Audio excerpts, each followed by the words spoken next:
देश में नए वायरस ने दस्तक दी है। नाम चांदीपुरा वायरस। इस वायरस से जुड़े सबसे ज्यादा मामले गुजरात से सामने आ रहे हैं। National institute of virology NIV ने इस वायरस से होने वाली पहली मौत की पुष्टि की है।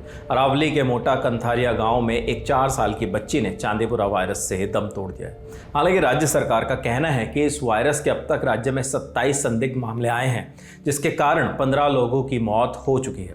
राज्य के कई हिस्सों में यह वायरस तेजी से फैल रहा है। राज्य के 12 जिलों से संदिग्ध मामले आ चुके हैं। इंडिया टुडे से जुड़े ब्रिजेश दोषी की रिपोर्ट के मुताबिक संक्रमण के सबसे ज्यादा मामले साबरकांठा और अरावली में आए हैं। दोनों जगहों से संक्रमण के 4 केस आए हैं। अहमदाबाद में भी 2 संदिग्ध केस पाए गए हैं। इसके अलावा महिसागर, खेड़ा, मेहसाणा और राजकोट में भी वायरस के संदिग्ध मामले मिले हैं। संक्रमण के बढ़ते मामलों को देखते हुए राज्य सरकार लोगों की स्क्रीनिंग कर रही है। गुजरात के स्वास्थ्य मंत्री ऋषिकेश पटेल ने मीडिया को बताया कि वायरस के कारण जिन संदिग्ध लोगों की मौत हुई है, उनके सैंपल को नेशनल इंस्टीट्यूट ऑफ वायरोलॉजी में भेजा गया है। वहीं अब तक 44,000 लोगों की स्क्रीनिंग की जा चुकी है। आखिर क्या है चांदीपुरा वायरस और ये कैसे फैलता है? CHPV वायरस रेप्टोवेरिडी फैमिली का वायरस है। रेप्टोवेरिडी फैमिली में वो वायरस भी आते हैं जिनसे रेबीज होता है। CHPV वायरस मक्खियों और मच्छरों की कुछ प्रजातियों जैसे डेंगू वाले एडीज इजिप्टी मच्छर से फैलता है।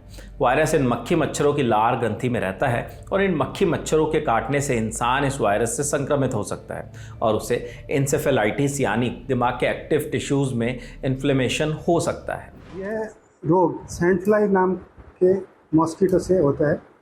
सैंड फ्लाई जब किसी व्यक्ति को काटती है तो उससे वायरस ट्रांसमिट होता है और इससे रोग होता है। इसके लक्षण में हाई ग्रेड फीवर यानी बहुत 104 या 105 डिग्री फ़ारेनहाइट तक का फीवर आता है और उसके बाद में डायरिया होता है और फिर कन्वर्जेंस, जिसको हम गुजराती भाषा में खींच कहते हैं, वो आती है। तो जो भी इन पेशेंट हो 0 से 14 वर्ष के बच्चे, उनमें ये लक्षण दिखा है तो उनको तात्कालिक प्राथमिक आरोग्य केंद्र, सामूहिक आरोग्य केंद्र, सब डिस्ट्रिक्ट हॉस्पिटल या मेडिकल कॉलेज GMS हिम्मतनगर के वहाँ पर संपर्क करना चाहिए। चांदीपुरा वायरस संक्रमण के लक्षण आखिर हैं क्या?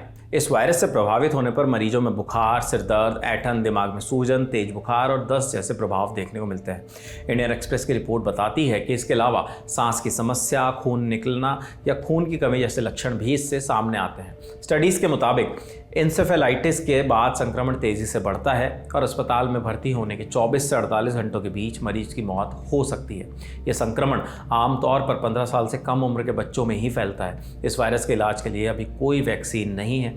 चांदीपुरा वायरस कहाँ से आया है? ये कोई नया वायरस नहीं है। इंडिया टुडे की रिपोर्ट बताती है कि इसका पहला मामला महाराष्ट्र के भंडारा जिले के चांदीपुरा गांव में 1965 में आया था, इसलिए इसे चांदीपुरा वायरस नाम दिया गया।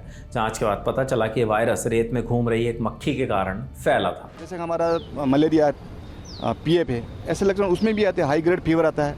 हाई ग्रेड फीवर, उसमें फ्लू नहीं होता है। हाई ग्रेड फीवर, हाथ पाँव टूटना, उल्टी होना, हेडेक होना, बाद में मिर्गी के दौरे, क्योंकि वो PF के जो लक्षण है ना, वो मेनिंजाइटिस कर लेते हैं ब्रेन में जाके, तो उसके लक्षण ऐसे होते हैं।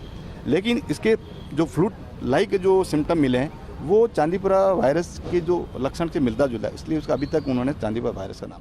रिपोर्ट्स बताती हैं कि इस वायरस का सबसे बुरा प्रभाव 2003-04 में देखने को मिला था। तब संक्रमण के कारण महाराष्ट्र, उत्तरी गुजरात और आंध्र प्रदेश में 300 से ज़्यादा बच्चों की मौत हुई थी। इंडियन एक्सप्रेस की रिपोर्ट के मुताबिक 2004 में जब ये वायरस फैला था तब आंध्र प्रदेश में संक्रमण के कारण 78% डेथ रेट रिकॉर्ड किया गया था, यानी 100 केस में 78 लोगों की मौत हो गई। वहीं 2003 में संक्रमण के कारण मृत्यु दर 55% था। इंडियन एक्सप्रेस में छपी रिपोर्ट में बताया गया है कि गुजरात सरकार के मुताबिक कुल 10,181 घरों और 51,725 लोगों का सर्वे किया गया है और कई जिलों में 3,741 घरों में मेलाथियान पाउडर का छिड़काव भी किया गया है। जिला स्वास्थ्य विभाग की टीमों को भी सभी संदिग्ध मामलों की जांच करने का आदेश दे दिया गया है। आखिर में डॉक्टर से समझते हैं कि इस वायरस से अब कैसे बच सकते हैं। इसकी अगर रोकथाम और बचाव की बात करें तो जो सिंपल जो बचाव बुखार के रोकने के लिए है वो ही शुरुआत में करने चाहिए। जिन जिन एरिया में यह फैल रहा है वहाँ पर तुरंत बच्चे को कोई भी ऐसे प्राथमिक सिम्टम्स हाई ग्रेड फीवर के रखें तो तुरंत प्राथमिक नज़दीक के कोई भी स्वास्थ्य केंद्र में जाकर ट्रीटमेंट कराना चाहिए।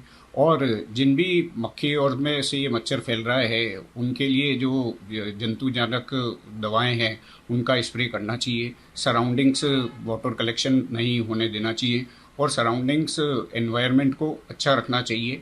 बट सबसे ज़्यादा इम्पोर्टेंट ये है कि आपको जो प्राथमिक सिम्टम्स कुछ भी दिखते हो तो घर पे उसका इलाज करने की जगह पहले दिन ही डॉक्टर की सलाह के हिसाब से ट्रीटमेंट करना चाहिए। इस वायरस से बचने के तरीके हमने आपको बताए, तमाम जानकारी आप तक पहुंचाई।